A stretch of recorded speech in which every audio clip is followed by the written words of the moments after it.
Hello, my dear students and viewers. Welcome once again to our new channel Saurabh stocks. आज हम इस video में बात करेंगे प्रॉपर्टी और गोल्ड के बारे में कि प्रॉपर्टी एक अच्छा इन्वेस्टमेंट है या नहीं और गोल्ड एक अच्छा इन्वेस्टमेंट है या नहीं। पहले हम गोल्ड के बारे में बात करें। देखिए, गोल्ड जो लोग ज्वेलरी की फॉर्म में परचेज़ करते हैं तो ज्वेलरी जब आप खरीदेंगे तो उसमें मेकिंग चार्ज लगता है। कहीं 15% चार्ज करते हैं, कहीं 20% चार्ज करते हैं। तो जब भी आप उस गोल्ड को बेचने जाएंगे तो मेकिंग चार्ज जो लगा हुआ है, जो आपने परचेज़ किया था, वो तो आपको पहले ही लॉस हो गया। उसको काट कर ही गोल्ड की वैल्यू आपको मिल पाएगी। दूसरा, गोल्ड को यदि आप कॉइन की फॉर्म में परचेज़ करते हैं या गोल्ड बॉन्ड की फॉर्म में परचेज़ करते हैं, कॉइन से अच्छा है बिस्किट। कॉइन और बिस्किट में गोल्ड में अगर आप कंपेयर करेंगे, बिस्किट वाले में वैल्यू ऑलमोस्ट आपको पूरी मिलती है, कॉइन में थोड़ा बहुत डिडक्शन है। और तीसरा इन्वेस्टमेंट हो सकता है गोल्ड के बॉन्ड परचेज करना। फिजिकल फॉर्म में जो गोल्ड आप लेते हैं, हमारे कल्चर में, हमारी सोसाइटी में गोल्ड को बेचना भी लोग बड़ा अच्छा नहीं मानते। यदि बहुत इमरजेंसी हो जाए फैमिली में तभी लोग गोल्ड बेचने की बात करते हैं। तो अगर आप ज्वेलरी की फॉर्म में गोल्ड को बेचना भी चाहेंगे तो बहुत मुश्किल है। तो वो एक ठीक इन्वेस्टमेंट तो है, उसमें समय के साथ गोल्ड की वैल्यू लगातार बढ़ी ही है। अगर आप लास्ट 30 ईयर 50 ईयर का ट्रेंड देखेंगे, पर आप उसको ज्वेलरी की फॉर्म में अगर लेंगे तो सेल करना मुश्किल है। और मैक्सिमम लोग अपने यहाँ जो गोल्ड खरीदते हैं ज्वेलरी की फॉर्म में ही, उसमें मेकिंग चार्ज का भी लॉस है और दूसरा बेचने में ही मुश्किल है। दूसरी बात आती है प्रॉपर्टी। देखो, प्रॉपर्टी एक तो महंगी चीज़ है, कोई कम पैसे से तो नहीं आएगी, महंगी चीज़ है। और प्रॉपर्टी में फ्रॉड बहुत ज़्यादा होते हैं। प्रॉपर्टी खरीदने में आप हल्की सी भी चूक कर गए, थोड़ा सा भी आपने ध्यान नहीं दिया, तो लोग बेवकूफ़ बना देते हैं। या आपने कोई ज़मीन खरीदी, बाउंड्री नहीं कराई, उसमें कब्जा कराने का इशू होता है। ठीक है।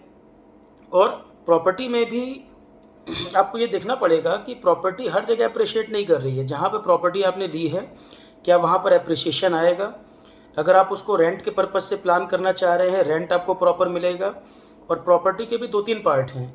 एक मकान जो आपने अपने रहने के लिए लिया है और बहुत लग्जरियस बना दिया उसको, आपने काफ़ी पैसा लगा दिया, क्या वो आपके लिए एसेट है या लाइबिलिटी है? एसेट का मतलब होता है जो आपकी पॉकेट में पैसा ऐड करे, और लाइबिलिटी का मतलब है जो आपकी पॉकेट से पैसा निकाले। तो एक ऐसा मकान जो बहुत लग्जरियस आपने बना दिया, बहुत अच्छा इंटीरियर करा दिया, उसमें इतना पैसा लग रहा है कि वो जितने में आप सेल करोगे वो कॉस्ट भी आपको नहीं मिल रही है, उसका उल्टी मेंटेनेंस में पैसा और लग रहा है, तो वो एक लाइबिलिटी के तौर पर है। दूसरा, आपने कोई कमर्शियल प्रॉपर्टी खरीदी। कमर्शियल प्रॉपर्टी अच्छा इन्वेस्टमेंट है 2 पॉइंट से। उसकी वैल्यू एप्रिशिएट अच्छी करती हो और उसका रेंट जो आपको आता हो, जो आपकी इन्वेस्टमेंट है एनुअली कम से कम 5% आपको रिटर्न देती हो। फॉर एग्जांपल, अगर 50 लाख की आपने कोई शॉप खरीदी है तो क्या एनुअली वो 5 लाख के आसपास आपको रिटर्न दे पा रहा है? मतलब पर मंथ क्या उसका 40-45,000 के बीच में रेंट है, तब तो वो एक अच्छा इन्वेस्टमेंट है। क्योंकि इन्फ्लेशन का ही रेट आप देखोगे 6% के ऊपर है। महंगाई ही अगर 6% के ऊपर जा रही है और आपकी इन्वेस्टमेंट उससे कम अर्न कर रही है तो आपको लॉस हो रहा है। दूसरा, इसीलिए मैंने पॉइंट बोला कि वो अप्रिशिएट भी करता हो, समय के साथ वैल्यू अच्छी बढ़ भी जाए उसकी, तब तो वो अच्छा इन्वेस्टमेंट है। इसके बाद रेजिडेंशियल प्रॉपर्टी जो आप रेंट पर दे रहे हैं, रिटर्न के टर्म में देखेंगे तो रिटर्न के टर्म में तो बहुत ज़्यादा नहीं आता, पर यदि उस लोकेशन में प्रॉपर्टी अप्रिशिएट कर जाए तब तो वो एक अच्छा इन्वेस्टमेंट है। तो प्रॉपर्टी खरीदने में 2-3 चीज़ें सबसे ज़रूरी हैं। एक तो सेफ़ एंड सिक्योर है या नहीं। अंडर कंस्ट्रक्शन अगर आप कोई प्रॉपर्टी ले रहे हैं तो टाइम पर आपको पोजीशन दे पाएगा या नहीं, या आपको उलझा तो नहीं देगा। आजकल फ्रॉड बहुत हो रहे हैं बिल्डर्स में भी, पिछले कुछ साल में आपने देखा कई बिल्डर डिफ़ॉल्ट कर गए। तो अंडर कंस्ट्रक्शन प्रॉपर्टी हो तो टॉप बिल्डर की हो कि टाइम पर आपको पोजीशन दे पाए, या तो आप रेडी टू मूव प्रॉपर्टी लें। ठीक है। उसके अलावा रेंटल आपको प्रॉपर उसका मिल रहा है कि नहीं, रेंट पे भी जिसको दें प्रॉपर एग्रीमेंट कराकर रेंट पर दें, नहीं तो प्रॉपर्टी कब्जा होने का भी डर होता है। कई बार आप देखोगे फ्लैट आपने किसी को दिया, कब्जा करके बैठ गए। तो प्रॉपर एग्रीमेंट करके आपने रेंट पे दिया हो, रेंट आपको टाइम पर मिलता हो। ठीक है। रेंटल में आपको इन बातों का ध्यान देना है, प्रॉपर्टी सेफ एंड सिक्योर हो, जिसको आप रेंट पर दें प्रॉपर एग्रीमेंट कराकर उसको रेंट पर दें, प्रॉपर्टी अप्रिशिएट करने की स्थिति में भी हो। ठीक है। कमर्शियल प्रॉपर्टी मैंने बताया, कमर्शियल प्रॉपर्टी अच्छा इन्वेस्टमेंट है, अप्रिशिएट भी होता हो और रिटर्न आपको 5% के आसपास देता हो। जिसमें आप खुद रह रहे हैं, यदि बहुत ज़्यादा इन्वेस्टमेंट कर रहे हैं उस रहने वाली जगह में, तो आप उसको एक एसेट के तौर पर ना माने, क्योंकि उसकी मेंटेनेंस में आपकी जेब से पैसा लग ही रहा है, वो प्रॉपर्टी आपको कुछ अर्न करके नहीं दे रही। और प्रॉपर्टी भी बेचना अगर आप इन्वेस्टमेंट के लिए लिए थे, अगर आप प्रॉपर्टी डीलर नहीं हो या आपका प्रोफेशन नहीं है, तो प्रॉपर्टी को बेचने को भी लोग हमारी सोसाइटी में बड़ा नेगेटिव पॉइंट ऑफ व्यू से देखते हैं। फॉर एग्जांपल, विलेज में आपने कोई प्रॉपर्टी ले ली और गांव में अगर आप प्रॉपर्टी बेचने जाइए तो पूरा गांव सोचेगा पता नहीं क्या मजबूरी है इनकी।